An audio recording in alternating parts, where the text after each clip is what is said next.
breathing sounds born out of Japan's spirit. Okay, so I've been the voice of Sapporo for, I guess, I want to say 10 years or so now.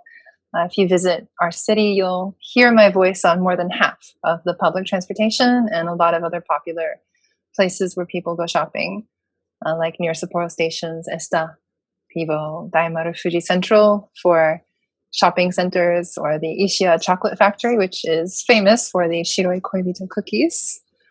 Also the art park, Okurayama Ski Jump, which is another famous sightseeing place. And then JR trains, JR buses, Hokutokotsu, which is a popular airport liner bus, the streetcar, and just a lot of other places. And I came here originally 19 years ago to do music-related volunteer work. That's amazing. Like to be as a foreigner in Japan, and that you have a voice of the whole city. Sapporo is the biggest city in Hokkaido for all of the people who might don't know that, and it's such a great time. I just went a few weeks ago. It's super nice city, and so yeah. Let us know more about your artwork. About what do you do as an artist? How was this year? Yeah, so as I said, I came here originally to do music ministry of a sort, and I've been songwriting since I was in college. And used to be very much like a singer-songwriter folk style, and now I do what I have dubbed a blend of retro jazz and modern pop joy music.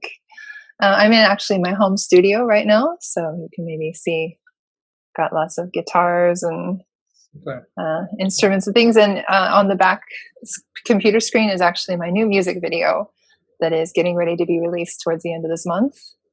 And that's a little bit of a new genre for me, because I worked with a new producer named David Sweetlow, who is from England but also a resident here in Sapporo. And so yeah, I mean, as the music, as an artist, I love to write things that are evocative and moving. And I've been told since the first day I performed in Japan that I have an iyashi goe, which is a healing voice. So I do hope that people will find some healing through the music and my voice if they're listening to the trains or other things as well. And how is this year in terms of the business? We all know there are not so many live events, and yeah, that's for sure. Japan is doing slightly better maybe than some other countries. But how is that in your case, and how you actually prepare yourself for this new situation where we don't have live events? So, are you doing something from home? I see you have a studio at home. So share a little bit more about like how that looks like to be artist and singer in the new world. Right. So I've always, like when I came here as a volunteer, I didn't have full funding for my work. So I've always taught English to support myself. So that work's been fairly steady for me. The narration has dropped down a bit because a lot of my work is related to the tourism industry. Of course, live events, I was scheduled to have my first Tokyo and Yokohama tour back in March, and I was one of the early adopters to go ahead and cancel, even though it was really like very difficult decision to make because it didn't seem so dangerous at the time, but it would have been really like peaked if I had gone through with it. So I'm looking forward to maybe next year rescheduling all that. I learned so much through the process of completely single-handedly scheduling my own tour and reaching out to the venues and going and visiting them all and working with a bunch of different amazing musicians to try and prepare the shows. So I feel like I'm going to be ready to tackle that project again when the time is right. As I said, I've got this new single ready to drop later this month, and so working with a new producer instead of here at home, it's one of the things, like doing new creative work and producing something that's a bit out of my usual zone or jazz genre. So Income wise, yeah, I'd say about half of my income was cut due to coronavirus or the COVID-19 pandemic. One of the other jobs I do is as a reporter slash actress for travel videos for the new Chitose Airport. And I was doing a seasonal program that runs on all of the big vision screens throughout the airport. I think they're still playing reruns now. You might have caught a little bit of one. But they're English-based programming for international tourists. So there's zero international travel coming into the airport right now, as I understand it. So I'm kind of just hanging tight. However, I started a video podcast back in April to try and promote Hokkaido in a way that's maybe not been done before. I think everyone knows, especially you were just here, like the food is amazing and the nature is incredible, but there's an amazing community here. And that's kind of what my program focuses on right now, because we can't go out on location and be filming those cool things or going to restaurants so easily. But we can do these Zoom style interviews with, right now it's mostly foreigners because it's an English based program. It's called Anything Goes Hokkaido. And we're on iTunes and I think all the major podcast players for the audio version. And then we broadcast on YouTube and Facebook pretty much weekly. So that project's been one thing that I haven't quite yet found the will to try and monetize it yet, because it's just a passion project. But I would love to down the line and have it be something that people look to as like, oh, we were on that show and it really boosted our business. Yeah, that's fascinating how people like yourself, artists, always find a way to never stop to be creative. And of course, the audio, video content you are just producing. And how people can find your podcast? You said you are sharing in the different platforms. So, but for people in our group and for people who are watching this interview with you, what will be the best way to actually follow you? Mm-hmm. I would say if you're on Facebook, then follow us at Anything Goes Hokkaido, because we definitely have more traction through the Facebook algorithms and such. But we are also broadcasting simultaneously on YouTube if you prefer to view us there, or you can check us out for the audio version on iTunes or our podbean.com/Anything Goes Hokkaido page. Yeah, and this year is very specific for the all people who are actually who business depends about the tourists, but at the same time it's a good year for clarification. Are you really find yourself in this industry? So how is that in your case? Do you already have the plans once when because there is just a matter of time that tourists will start to coming in Hokkaido again? So have you find this year that is now even more clear than ever before? This is what I want to do, and just sharing that, like, because when people suffer, sometimes they get the best idea. How is that in your case? This is true. I wouldn't say I've suffered so much, because it's been a really nice time to take a step back. Tourism. Well, the tourism has suffered. Yeah. I am hoping that through the podcast, keeping my presence on camera will keep those people that produce these programs I've been on in the past interested in me and confident that I still have it to continue. And I love being what they call talent here in Japan. So I feel most myself when I'm in front of a camera or behind a microphone on a stage or writing a book. Like those are the times that I really feel most myself, or teaching.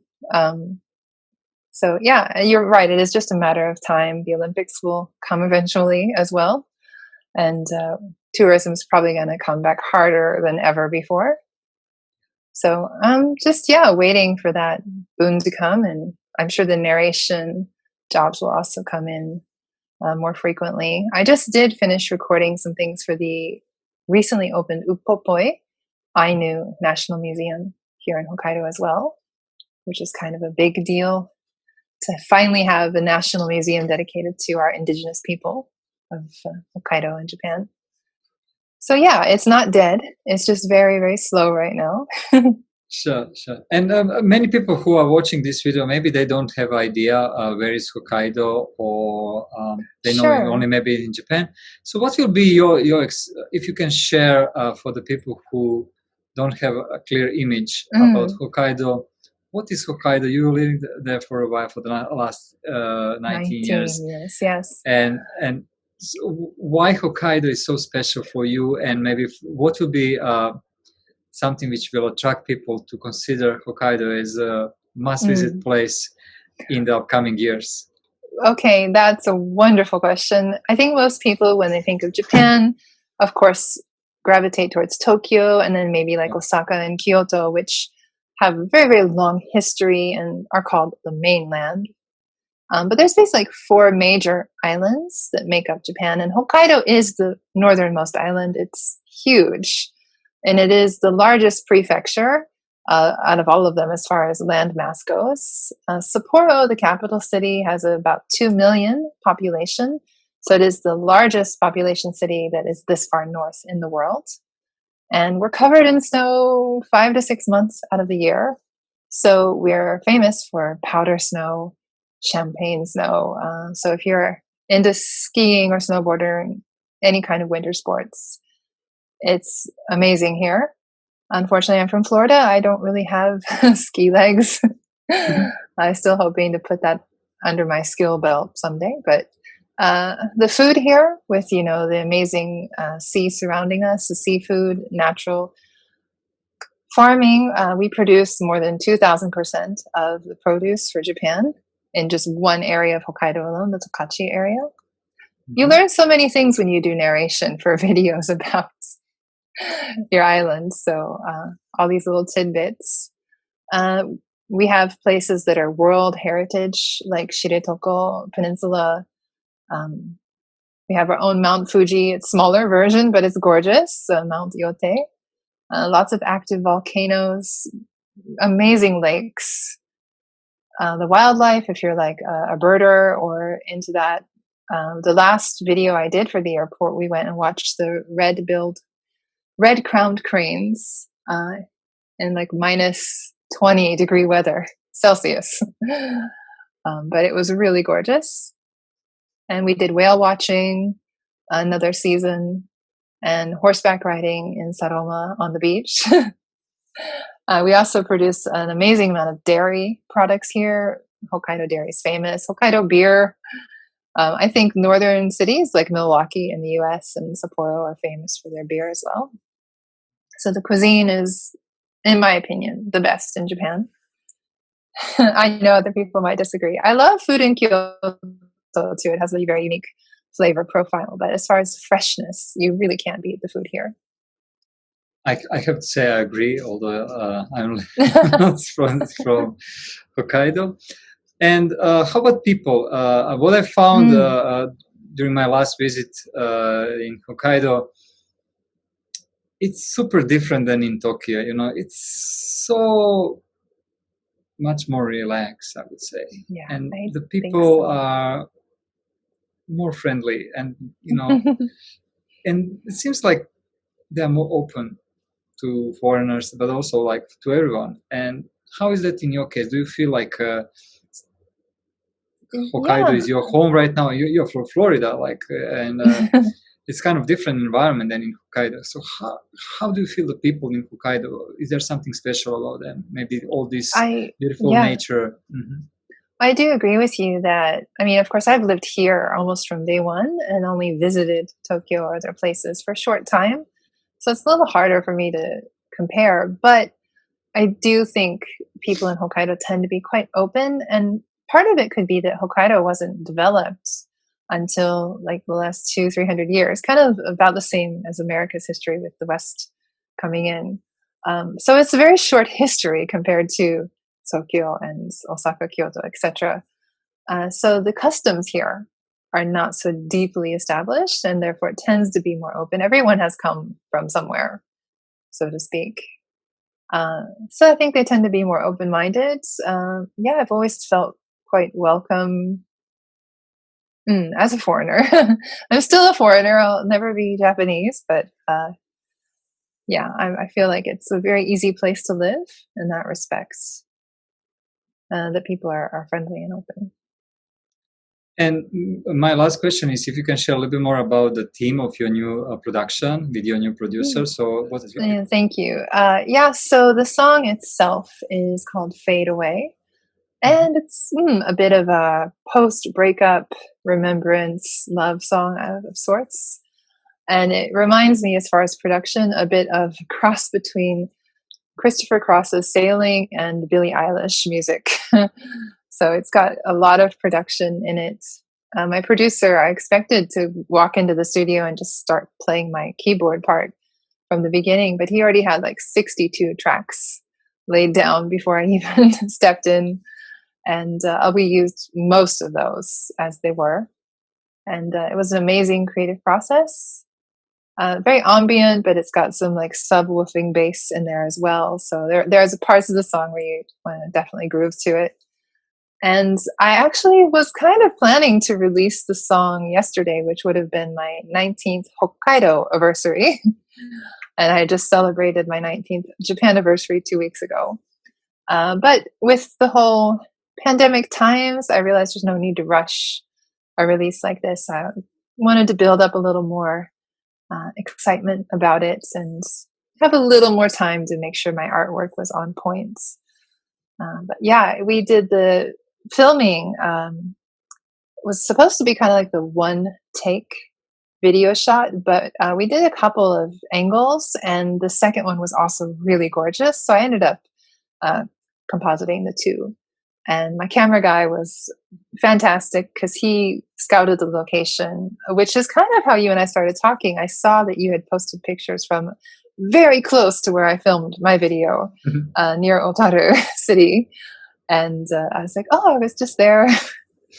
So it's a very rocky kind of beach with volcanic rocks and cliffs and just gorgeous glittering blue water, and people say I look like a mermaid or a fairy or something. That's super interesting. Like how we met is actually I posted something on the Facebook and you came and said, "This is nearby Otaru," and I said, "Yes." and then it's. I knew exactly where you were. Shikutsu Beach. Yeah. Yeah. So. Look, guys, for all of you who are curious about Japan, don't miss opportunity to visit Hokkaido, and don't miss to visit the voice of Sapporo, because that's something you're gonna remember for the rest of your life. That food, that taste, that music, and then listen that voice of Sapporo. It's just like from different planet. Well, and I'm not really allowed to talk about this, but I have recorded. I'll say what I can. I have recorded for a different JR line outside of Hokkaido. That's all I can say. But if you recognize the voice of the next stop is Sapporo Station. Thank you for riding JR Hokkaido. Amazing. Then you'll remember it's me. It's super welcome message. And yeah, I believe like the Hokkaido is definitely the tourists will come back because they are hungry more than ever. And you guys whoever heard for the Niseko, those kind of very famous place in Hokkaido, you feel like on a different planet. It's super nice, and food is great, and people like the nature and keep that nature. So please, if you go to Hokkaido, be sure that you also like and respect nature and enjoy food, enjoying the people, and it's going to be a remarkable experience for all of you who are planning to do so.